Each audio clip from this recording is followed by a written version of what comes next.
What's up, fighting fans? Tibz from the Fight IQ channel. Today we're coming back for another episode of the Fight IQ show. I went last weekend to Newcastle for the PFL Europe. It was a great show. I took some footage and I'm preparing a short video on it. Also, there's a big chance that I'll go on Twitch this weekend to debrief some fights, talk about some news, so tune in. But now it's time for a weekend preview. Quite a lot of events, some obvious bangers, but this time I'll talk to you about the top 3 low-key fights that might steal the show.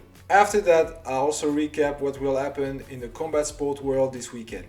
So let's get ready to rumble! On my menu this weekend there will be the RSFC 22 in the Adidas Arena of Paris on Friday 14th, the Matias vs Paro boxing event in Puerto Rico on Saturday 15th, the UFC Fight Night in Vegas on Saturday 15th, and the Tank vs Martin boxing event in Vegas on Saturday 15th. I'm not mentioning PFL even though I'm gonna watch, cause this video will be out after the event. Number 3, I picked Axel Sola vs Dagir Imavov, main event of the RSFC 22 in the Adidas Arena of Paris on Friday 14th. And it will be for the RSFC lightweight title.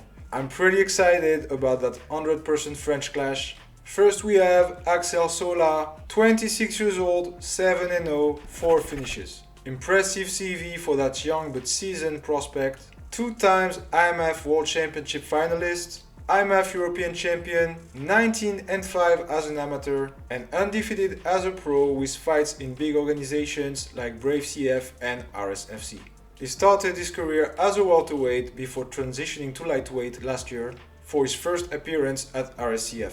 It worked well for him because he beat Cesar Arzamendia by TKO in the 3rd round with nasty ground and pound. His last fight was for the vacant RS Lightweight Championship in December of 2023. He faced Turpa Yunusov, another tough French prospect, and he showcased his amazing conditioning, his clean technique, both in striking and wrestling, against an opponent that tested him in every area. He will now do his first title defense versus an experienced opponent, Dagir Imavov. The last name Imavov might be familiar to you guys, and indeed Dagir is the big brother of Nasruddin Imavov, the top 5 UFC middleweight. Dagir is 32 years old, 15-3-1, 6 finishes. All of his fights were on the French or European scene. He's pro since 2011, he's known for his explosivity, his volume of striking, he can stand, he can wrestle, he never backed down from a fight, he accepts catch weight like he did at his last appearance, he fought at featherweight, at lightweight and even at welterweight.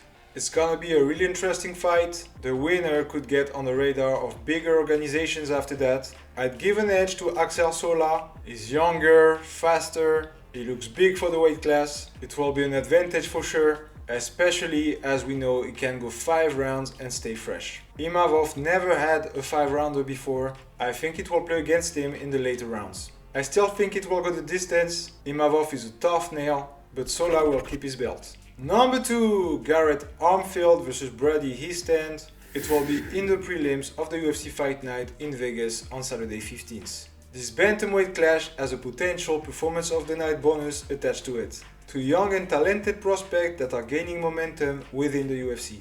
Armfield is 27 years old, 10-3, 8 finishes. I have to be honest, I really like this guy. He has a lot of power for a bantamweight, he has a great cardio, he's complete. He's a great product of one of the rising MMA academy in the US, Marathon MMA. He arrived in the UFC in 2022, making his debut in July versus David Onama. It was at featherweight, and that was definitely not the right weight class for him, getting submitted by his opponent in the 2nd round. Since then, he came back to his home, the bantamweight division. And with great success, he completely dominated Toshiomi Kazama in August of 2023, knocking him out in the 1st round after showcasing his whole skill set. After that, he faced the experienced Brad Katona last January, winning via unanimous decision.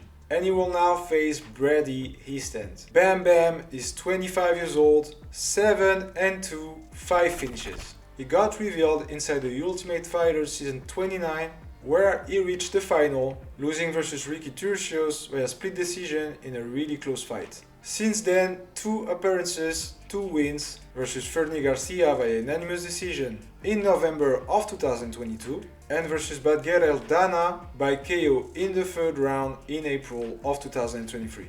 He didn't fight after that, getting troubled by a staph infection and injuries. Hiestand is good, he has a lot of potential still, but I think that he's too reckless. He goes some time to brawl, he takes a lot of damage, and if he fights like this against Armfield, it will be a problem.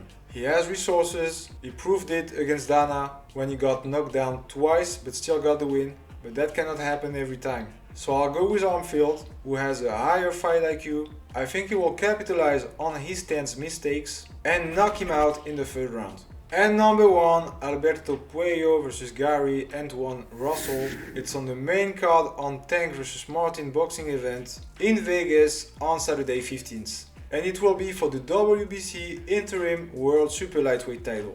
I think this fight doesn't have the recognition it deserves because it's on the Tank versus Martin boxing card, which already has 3 other title fights. But this one is gonna be fireworks. Let's start with Puello. He's 29 years old, 22-0, 10 wins by way of knockouts. La Avispa, the Wasp in English, is a southpaw. He has a long reach and a really good movement. He owns his nickname perfectly, he likes to move around, he finds good angles thanks to his great jab, and stings his opponents with devastating shots. He got a few 12-rounders on his resume, for example versus David Alonso in July of 2019 for the WBA Interim World Super Lightweight title, which he won by unanimous decision. A title he defended twice, beating Christian Rafael Correa by KO in December of 2020 and dominating Jesus Antonio Rubio for 12 rounds in July of 2021.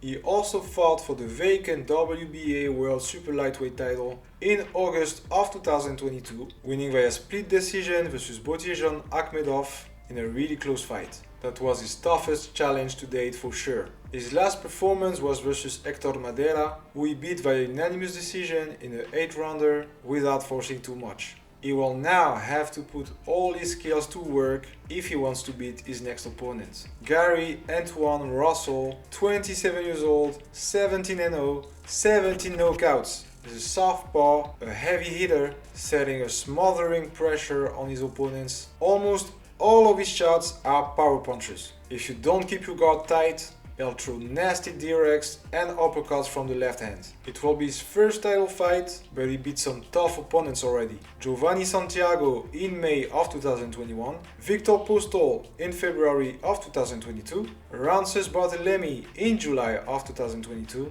and in his most recent performance versus Ken Cruz, who he knocked out in the 1st round last August. This fight is a great clash of styles. It will come to 2 things: distance management and durability. And for those 2 criteria, I'd pick Russell. He's smaller, but he's used to fight taller guys without issues. He's explosive, powerful, and proved that he still has KO power in the later rounds. I don't think that Puello will be able to keep him at large for 12 rounds, and he'll be in trouble when Russell will fight him in the pocket. So Russell by knockout around the 8th round. There are a lot of great fights this weekend. Boxing having the most interesting bouts. Tank versus Martin for the WBA World Lightweight title. Really exciting fight. An interesting matchup for Tank. It will not be easy and I see it going to the limit. Then we have Benavides versus Gvozdyk for the interim WBC World Light Heavyweight title. Interesting and tough test for Benavides, who will make his debut at light heavyweight, leaving the super middleweight category. I think he has the power to do it, and I think he will earn a knockout win, even though he'll have to respect Gvozdyk power, who has 16 of his 20 wins by way of knockouts. Carlos Adames will fight Tero Gosha to defend his WBC World Middleweight title. And last but not least, Subriel Matias will defend his IBF World Super Lightweight title in his own country of Puerto Rico versus Liam Paro, the undefeated Australian. Matias is one of the best in this weight class, relentless puncher, all wins by way of knockout, and Paro has the potential to become a world champion, so I can't wait to see that one.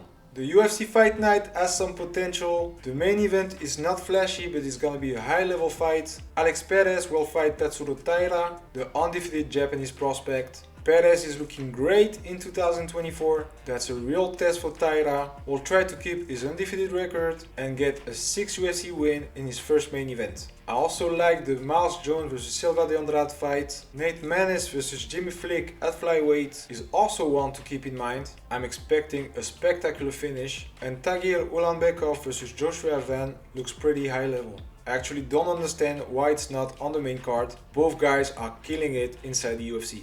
RSFC 22 has some fights that I really want to watch. Yunusov vs Nunes for the interim bantamweight title. I expect fireworks there. Amin Ayoub vs Giles Udelia is also interesting at lightweight. And of course the sensation out of Belgium and IMF world champion Patrick Abibora will make his RS debut versus Alex Aston. This guy has a lot of potential, is already crazy good, so definitely something to watch. And of course, Run Friday Fight 67 on Friday for Muay Thai fans. Please tune in, guys. And we done here. Now you know what to watch this weekend, guys. As usual, punch those like and subscribe buttons. Go hit the comments, go on Discord, Telegram, Instagram, whatever you're on. Give me your thoughts and your picks on the coming matchups. Enjoy the fights, I'll see you next week. They wouldn't let me. Man's gal wanna come undress me. Swing with a right, but I might go lefty. I made plus with it, so don't test me.